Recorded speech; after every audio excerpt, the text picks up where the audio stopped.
Hey folks, welcome back to the channel. My name is 3 Chord Dave, and today we are going to talk about the Gibson Les Paul Junior for many reasons. But before we get started, please hit that like and the subscribe button. Subscribing and liking really helps me out and I appreciate it. So let's hang out for a little bit and talk about these Les Paul Juniors. Now, if you didn't know, a Les Paul Junior looks like this. And it was released initially in 1954 to be a more affordable, more student friendly model of the wildly popular Gibson Les Paul model, which officially came out in 1952. Now, the thing with the 1952 original Les Paul was that it was designed specifically to be an expensive guitar. It had all the bells and whistles and all the kind of top accoutrements that they could put on a guitar at the time. It had a maple cap that was carved. It had gold. It was gold. It had chrome hardware. Everything basically was top of the line for the day, and it was an expensive instrument for the day as well. So people who wanted to learn guitar or who just wanted to get started, or didn't have as much money as that cost, were not going to be able to buy a Gibson Les Paul. And Gibson back in the day gave a shit about their customers, and they would say, "Hey, let's come up with something that we can do that will make people buy Les Pauls, because let's do it." So what they came up with was the Les Paul Junior. It's a one P90 pickup. It has a volume and a tone knob, just one of each. It has a wraparound tailpiece. It's a slab body instead of uh, mahogany with a maple cap. And every corner they could cut, they cut. And they made fantastic guitars. Quite often referred to as rock and roll machines. On the internet, you have got just one kick-ass dog ear P90 pickup, and you have obviously the controls. You can roll in a lot of different tones and sounds through that pickup. Now, this again was supposed to be a student model. The idea behind it was to be a cheap guitar that the average person could pick up. So let me ask you this: why do Gibson have models of a Les Paul Junior for sale for $3,700 plus on their website? Now, yes, you can probably buy most guitars cheaper than you can buy them on the Gibson website, but as we go, that's where you look for see what the retail price should be. Now, yes, there are many alternatives as well to Gibson versions. There's as low as 200 euros or dollars you can pick up a Les Paul Junior style guitar, and will look pretty cool, will play pretty cool, will not cost you 35 or 36 or $700. But what really piqued my interest about this was this week the Lucas Nelson signature model 56 Junior, which was released, which looks like this, which is a little bit like all the juniors. The juniors only came in sunburst initially. Obviously, there's been a lot of them refinished and stuff like that. A lot of people have taken all kinds of pains.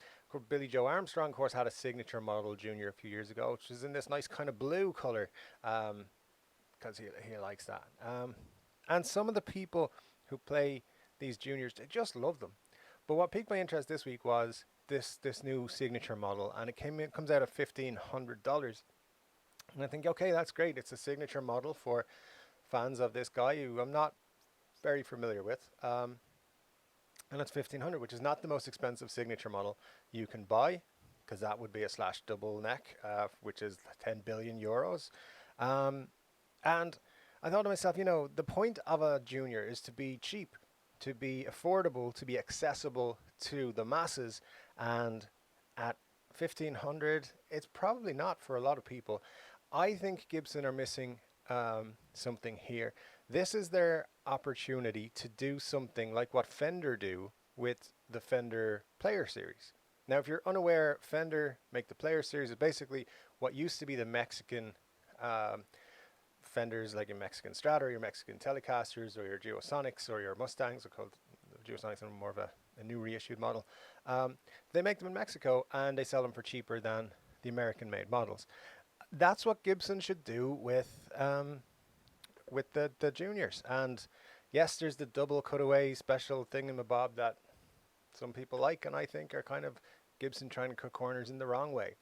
Um, but I think this is where Gibson are missing a beat. If you were selling juniors for $750, you would not be able to make enough of them to fill demand. They do not have to be the greatest guitar of all time at $750. A junior is not the greatest guitar of all time. It's a very good guitar. People love them. But you can make very, very good guitars for $750 and call them juniors. You would still be cutting corners in terms of what a Les Paul standard can be made for, or what it would cost. But you're going to give customers what they want. Gibson are definitely missing a beat, I think. There's a gap between where the Repophones are and where their USA lineup is that they're just ignoring, and I think they're missing out. And from my involvement recently in the Fender Play community on Facebook, and through exploring what that's leading people to, there is that gap. People are happy to pay $500, $600, $700 for a guitar, but maybe they don't have the money to stretch to 2, 3, 4,000, and that market is being just ignored. So my advice to Gibson is make your juniors cheap, make them good, and put them out there. Give your customers something. It would take very little for Gibson to be able to do this.